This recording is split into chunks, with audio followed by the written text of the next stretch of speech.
Ahai, apa kabar sahabat artikel view? Kali ini saya akan membacakan lanjutan alur cerita kisah CO muda berpura-pura culun. Tapi, sebelum mendengarkan kisah ceritanya, silahkan cari posisi yang nyaman dan jauhi keramaian. Dan jangan lupa pasang headsetnya. Dan inilah alur cerita kisah CO muda yang berpura-pura culun. Episode 233, Kisah seorang CO muda yang berpura-pura culun. Melihat mata Lucy yang bertanya, Ariel tersenyum tak berdaya dan berkata, "Bukankah mungkin?" Lucy menghela nafas dan menggelengkan kepalanya, dan berkata, "Tidak, aku khawatir kamu akan menangis jika kalah, betapa memalukannya itu." Ariel melirik Melissa, sepertinya dia sangat kuat di benak Lucy dan Kauri, sebaliknya. Lucy juga tidak akan begitu percaya padanya. Setelah makan malam, Lucy, yang tidak terlalu serius untuk menonton kesenangan, mengambil inisiatif untuk membuat papan catur, dan kemudian memijat bahu Melissa untuk merilekskan tubuhnya, seolah-olah dia akan bertarung di atas ring. "Melissa, jangan berbelas kasih, beritahu dia seberapa kuat dirimu." Lucy mengingatkan Melissa. Melissa melirik Ariel dengan sangat malu-malu, dan berkata, "Aku tidak sekuat yang mereka katakan, mohon berbelas kasih." Lucy tidak senang ketika mendengar ini. Dia berkata kepada Melissa, "Melissa, bagaimana kamu bisa meningkatkan popularitasnya? Kamu adalah orang nomor 1 di sekolah kami, dan bahkan Saiful berkomentar bahwa kamu sangat baik." Kalimat ini mengejutkan Ariel, yang adalah seorang pria sombong. Dia bahkan mengatakan bahwa Melissa kuat, sepertinya kekuatannya tidak buruk.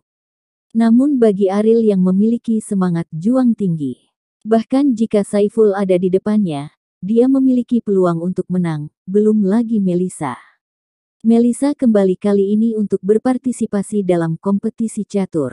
"Jika kamu pergi untuk berpartisipasi, kamu dapat mengukur dirimu dengan permainan hari ini," kata Kauri kepada Ariel.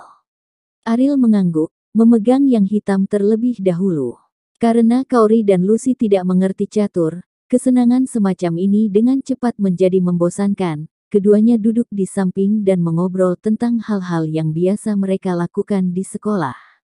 "Ngomong-ngomong, apakah Melissa akan kembali kali ini?" tanya Lucy. "Saya mendengar dia mengatakan bahwa setelah berpartisipasi dalam kompetisi, dia akan kembali. Lagi pula, orang tuanya melakukan bisnis di luar negeri," kata Kauri. "Hei." Lucy menghela nafas dan berkata, "Kalau saja dia tinggal di Indonesia, kita 3 saudara perempuan akan bisa bertemu selama beberapa tahun. Setelah lulus, tidak ada yang harus terburu-buru seumur hidup, jika kamu melewatkannya.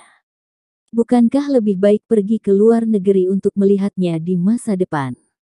Kauri berkata sambil tersenyum. Meskipun dia merasakan keengganan di hatinya, tetapi sekarang dia bukan anak kecil. Sebagai orang dewasa, Anda harus bertanggung jawab atas hidup Anda sendiri. "Jika saya kaya seperti Anda, saya akan mengunjunginya setiap bulan," kata Lucy. Kauri menghela nafas dalam hati. Meskipun dia kaya sekarang, hidupnya lebih sibuk. Urusan perusahaan sering kali membuat dia kewalahan. Bagaimana dia bisa secantik yang Lucy bayangkan? Lucy adalah seorang pemalas yang ingin memiliki pekerjaan yang mudah dan gaji yang tinggi.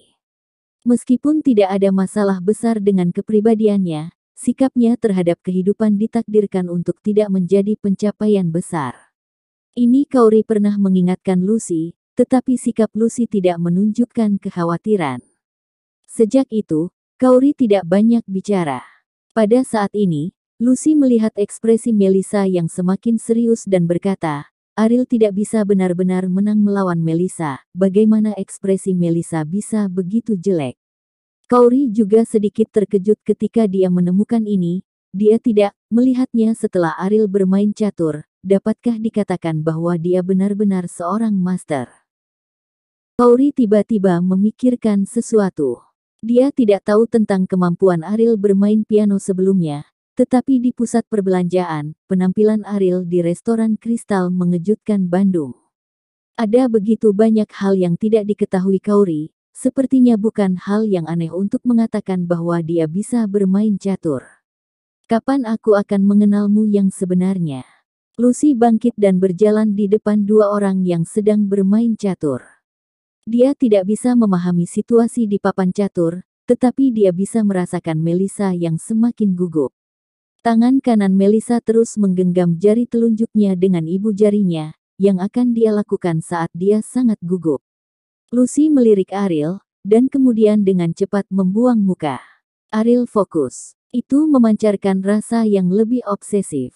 Bagi Lucy, yang menyukai Ariel, itu seperti racun yang tidak dapat dipisahkan.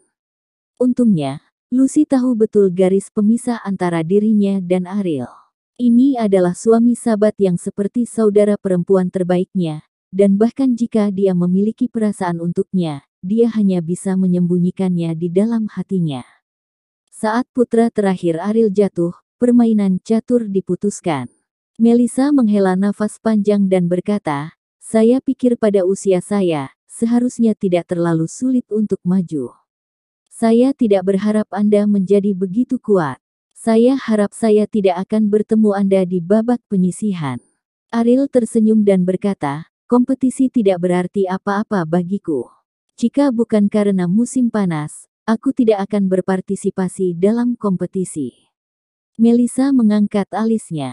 Setelah dia kembali ke Bandung, dia sudah mendengar tentang reputasi Ariel, tapi sekarang aura Ariel memberinya perasaan yang sama sekali berbeda. Tidak peduli bagaimana Anda melihatnya, pria di depannya tidak tampak tidak berguna sama sekali, dan bahkan memberinya sikap ahli strategi. Orang seperti itu, hanya dunia bodoh yang akan memperlakukannya sebagai orang yang tidak berguna. Melissa, jangan berkecil hati, orang ini hanya beruntung, itu semua salahmu karena tidak serius.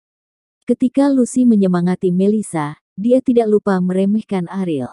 Hanya ketika dia melakukan sugesti diri semacam ini di dalam hatinya, kasih sayang Lucy untuk Ariel akan berkurang sedikit, tetapi perilaku semacam ini hanyalah penipuan diri sendiri. Tetapi bagi Ariel, ini tidak relevan. Dia memandang Kaori dan sepertinya tidak sabar untuk Kaori memenuhi janjinya. Wajah Kaori, pipinya sedikit merah, dan aku tidak berani menatap langsung ke mata Ariel. Sebenarnya, itu ada di hati Kaori. Dia juga berharap Ariel bisa menang, tetapi dia tidak mau menghadapi pikiran batinnya. Saya pikir saya bisa mencicipi lipstik lagi malam ini, tetapi kata-kata Lucy membuat Ariel terdiam. Kami bertiga akan berbicara panjang lebar malam ini, jangan ganggu kami, kata Lucy.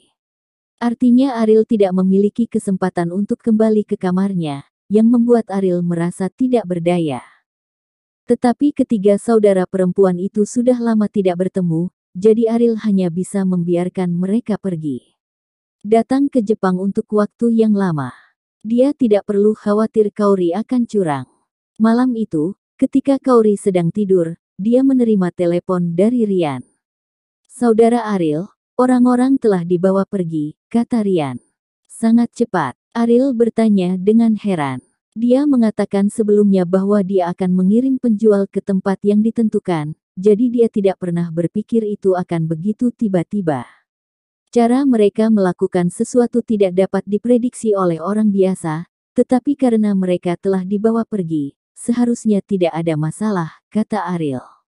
Mendengarkan suara berisik di seberang telepon, Rian seharusnya masih berada di arena tinju, karena orang itu telah mengambilnya. Masalah ini hanya bisa diserahkan kepada takdir.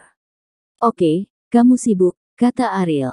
Setelah menutup telepon, Ariel tidak merasa mengantuk lagi. Penjara geosentris melibatkan kakeknya. Bahkan jika dia bisa membuat tumpukan runtuh di depannya tanpa mengubah wajahnya, dia tidak bisa tenang tentang masalah ini. Kata-kata Rosa diingat hampir sepanjang waktu, yang memberi Ariel harapan besar atas dukungan kakeknya.